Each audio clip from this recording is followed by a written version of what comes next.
Okay, who I am.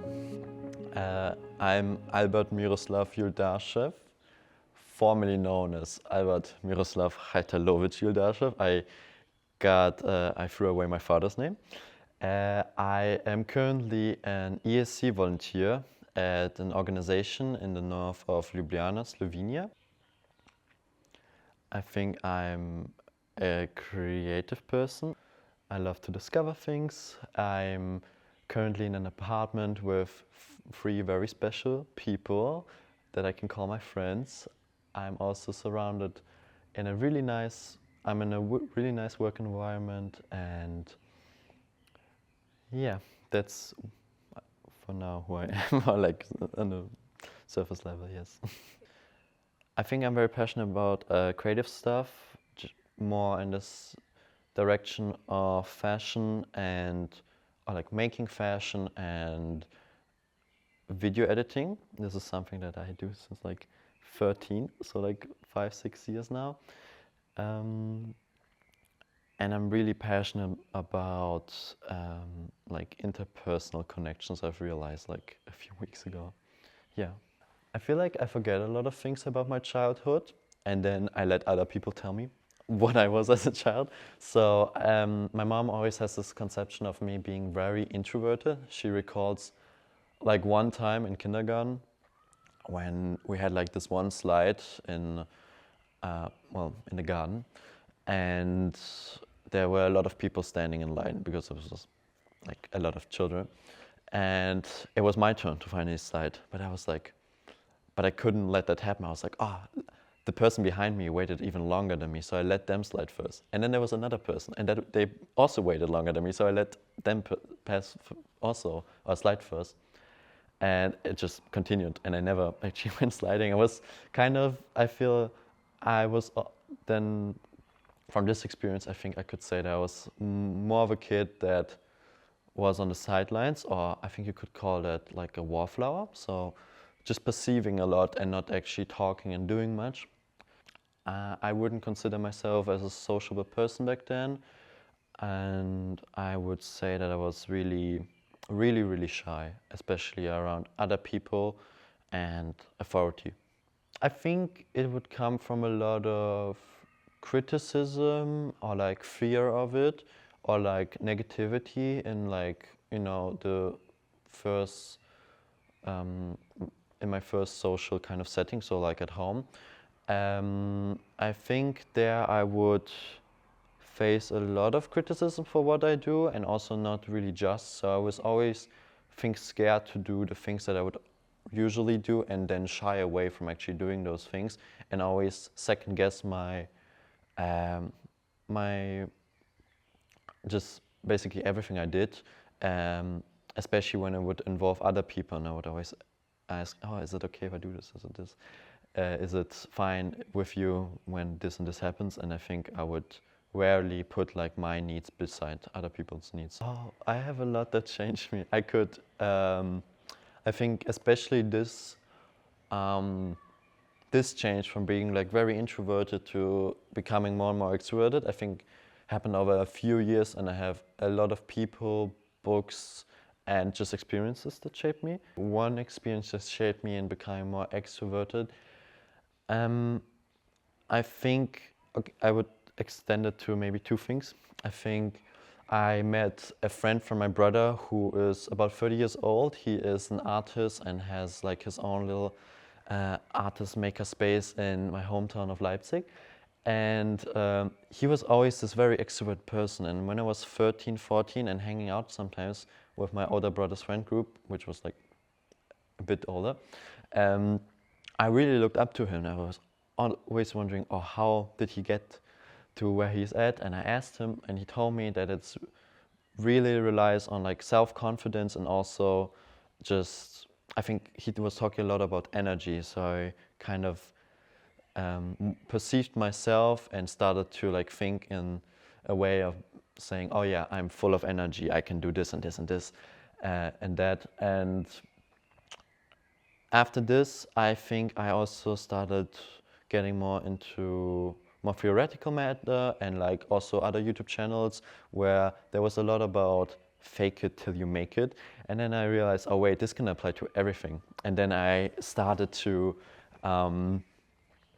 well, yeah, faking being extroverted and faking social happiness and energy and everything, until I actually got to the point of being like, okay, this feels now natural, and I can now, yeah, it's my new normal basically, of having this much energy and whatnot. I think I couldn't say right now that I know who I am. I would say that I'm on a good way, and I would say that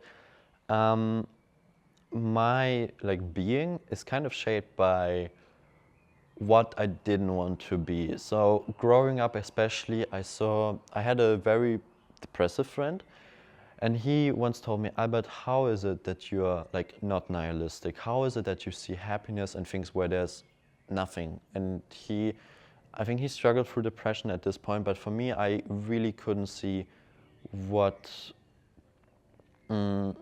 there was behind this nihilistic approach. And the reason why I'm talking about this is because I perceive myself as really not nihilistic, as someone who really is optimistic about everything and just naive, basically, also. And then I started to think, well, his logic was, if the world has no meaning, then life doesn't have any meaning. And I was 13, looking at the stars outside in the backyard. I was like, this cannot be it. There has to be something more. And I was like, okay, if life is meaningless, which I feel like is just a universal truth, but that means you can just do anything. That means that life has so much to give, that you can do so much if everything else is just nothingness, and you can just build on top of that and like change it any way you want. And then I realized it is basically the foundation of Albert Camus' way of living, and it's like, and then it just opened up so many things and also kind of shaped me into the person who I am now. And when do I feel like I'm most myself or most at home? I think I feel like I'm most myself when I'm traveling alone, and not the kind of travel where it's like outside of the country or anything. For me, traveling, or like basically more like exploring, uh, I feel like I'm most myself when I'm exploring. It's when I, for example, just go into some random person's backyard and just like imagine how they're living, and I'm like really just fascinated. I love to also just throw myself into these sort of situations where I kind of have to find like enjoyment. And for me, I could never say that a place feels like home, I think.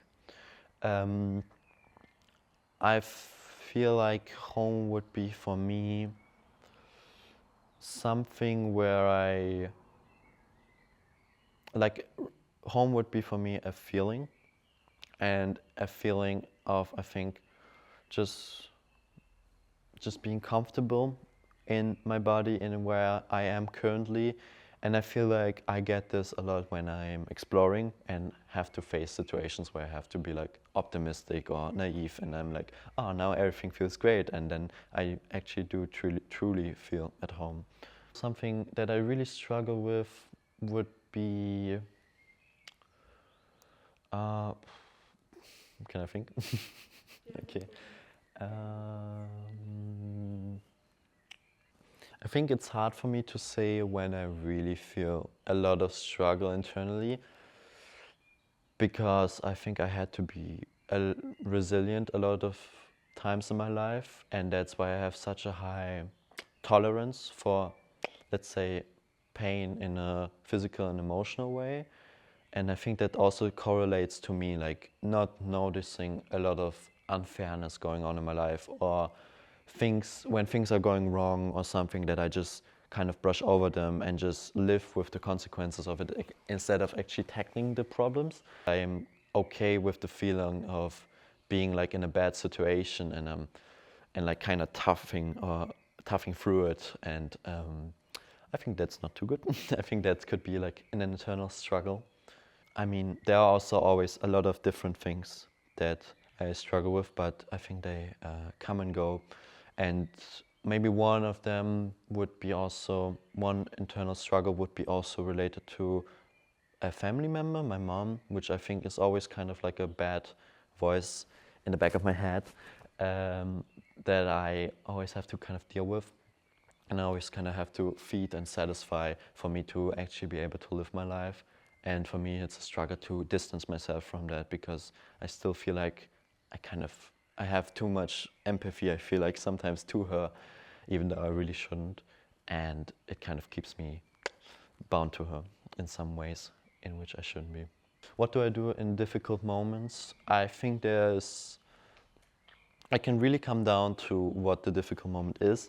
I think recently, for example, I had a lot of stress, like regarding work, regarding people, and then the sudden loss of people also, and having to kind of give a lot of time, but also like take a lot of time for yourself, and just being everywhere all at once stressed me out.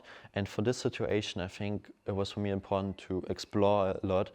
I had a lot of fun the last couple of days, just like riding through the forest or riding into like some unknown parts of the city where I'll never be at again, and nobody ever wants to visit, but I just love the feeling of exploring. And especially here in Slovenia, maybe you can see it in the background, like the mountains. It's just so beautiful. Like everywhere you go, you see them, and it just cheers me up each time. And also, I think distance helps me to really take the time for myself, especially when the stress is caused by other people. And I've noticed that difficult moments can also be stuff that has built up. And in a workshop recently, I realized that it's also important to let go of that sort of stuff, especially if it's built up for years. And then also sharing it with people in a safe space, in a safe setting, was really beneficial for me to actually let go of some more subconscious stuff, or stuff that has, well, as said, built up. So I think there's a lot of ways of letting go and de-stressing. How I'm shaped by other people, how I'm shaping them, or how they shape me. I think it's a lot of give and take. I think especially during my puberty, I took a lot from other people, especially by this one guy that I mentioned, the extroverted 30-year-old artist. I looked up to him, and he was basically my idol during that time. Yes, I had a lot of idols. My brother, a few friends, people from class. And I just basically, and I don't know if I should feel weird about it, but I kind of copied them in like a thing that I really liked. I mean, it has led to some identity crisis of being like, oh, am I just a part of what they are? Or like, am I choosing those parts to be what I am? Yeah, so I think people shaped me, really. Especially because I don't think I had like people to look up to when I was younger, and that I had to choose myself what I want to look up to and what I want to have in myself, and how I want to change into those sort of directions. And it has come to the point now that I'm really more stable in the person that I am, and also that people are actually now telling me that they're looking up to me. And also, like, a lot of my friends are saying that they look up to me in some sort of more social way or extroverted way.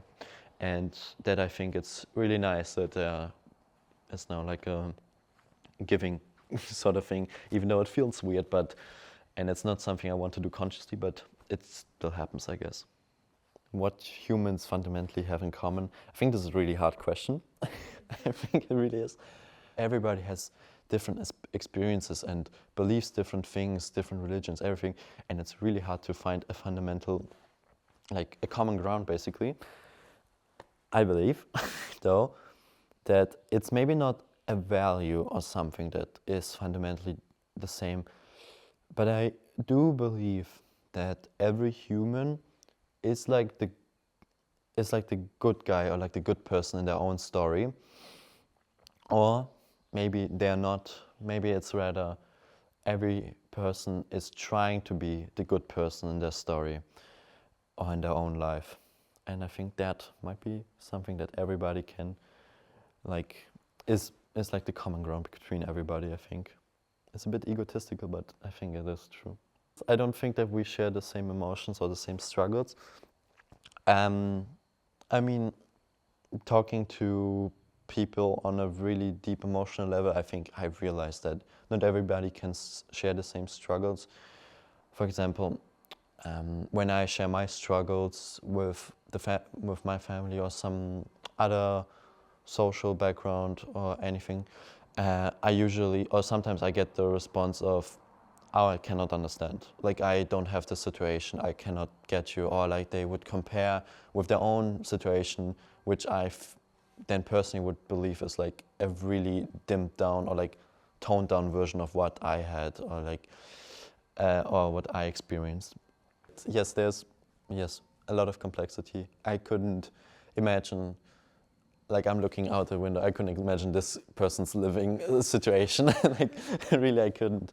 I mean, you could always try to, but it's impossible. Yeah. Why people have struggle with understanding each other and having empathy for each other? Mm, I believe that from my personal experience, I would say that it really comes down to how a person was raised.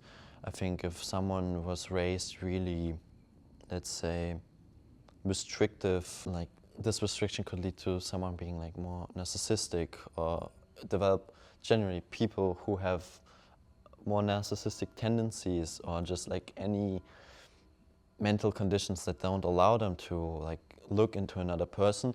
I think they especially struggle with empathy, and I don't like to be the person who thinks deterministic, but I sadly am because I don't see any other way. But I do believe that there just are sometimes like neurological differences that some people and cannot to a certain extent understand other people, or like there is just like a lack of empathy that has not been taught either in childhood or in just like from their own like reflective or unreflective way of living. And I think it's really difficult also now going away from this deterministic kind of way, because everybody experiences life differently and has those different experiences that we talked about that shape them in a different way and also give people other kinds of perceptions, because I feel like if one person experiences one thing, they might have a different kind of emotion related to it than another person. And if that person then tries to communicate with that person about their emotion, then it might lead to some conflict of being like, well, I don't think like this, and I didn't feel that way, and I don't understand honestly. And I think this can come from either bad communication or just like different perceptions of reality, which I think everybody of us does perceive reality different.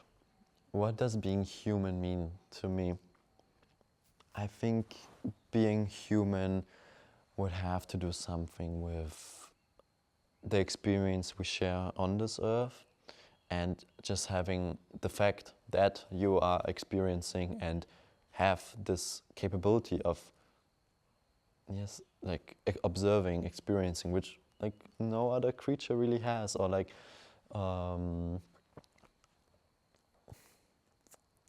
consciousness.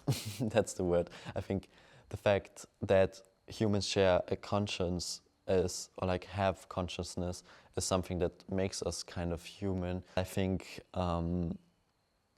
that this consciousness, and now I'm talking a bit more spiritual, but I think that I'm thinking that way, is that we as humans all would have a soul, and that this kind of soul would be like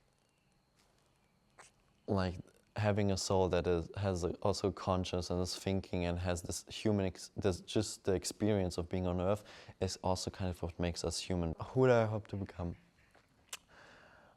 Well, I hope that I am already the person who I hope to become.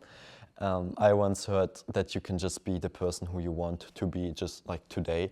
And ever since then, I feel like I sometimes wake up and I'm like, oh, okay, today I'm this person. I want to be that and that and that way, and like just do better in those and those situations.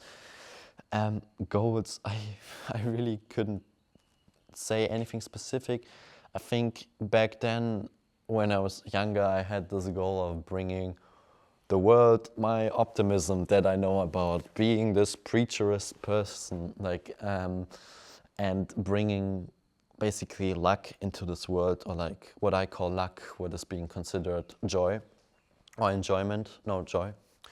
But now that I know that people actually do get joy from me, I know that I kind of completed the goal. So now I'm looking to other things, and I think like non-social goals, because I kind of feel like I didn't achieve them, and something that can be continuously achieved and improved. I think it would my goal right now would be